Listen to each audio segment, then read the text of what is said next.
आता पाहूया दिवसभरातील मोठ्या टॉप 9 घडामोडी। उद्धव ठाकरेंनी बाळासाहेबांच्या बॉडीचा 2 दिवस छळ केला, हवं तर उद्धव ठाकरे यांनी माझी नार्को टेस्ट करा, रामदास कदमांचं खुलं आव्हान। बाळासाहेबांच्या बॉडीला उद्धव का त्रास देतोय, शरद पवारांनी मिलिंद नार्वेकरांना विचारलं होतं, पवार मातोश्रीवर आले असता त्यांना बाळासाहेबांना भेटू दिलं नाही, रामदास कदमांचा खळबळजनक दावा।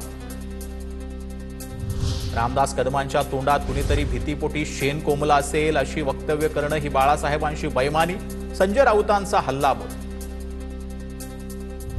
अनिल परब उद्या पत्रकार परिषद घेणार, दसरा मेळाव्यात रामदास कदम यांनी केलेल्या आरोपांना उत्तर देणार।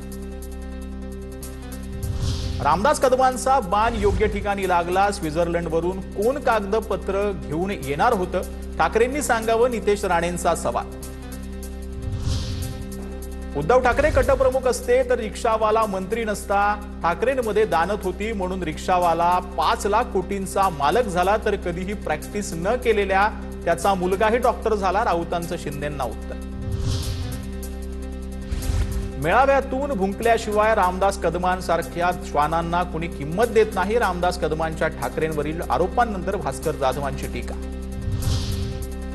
उद्धव ठाकरेंच्या भाषणातला एक मुद्दा दाखवा आणि 1000 मिळवा अशी घोषणा केलेली, मात्र ठाकरे पूर्ण भाषणात एक मुद्दाही विकासावर बोललेले नाहीत आणि त्यांनी माझे 1000 रुपये वाचवल्याबद्दल धन्यवाद, फडणवीसांची टीका।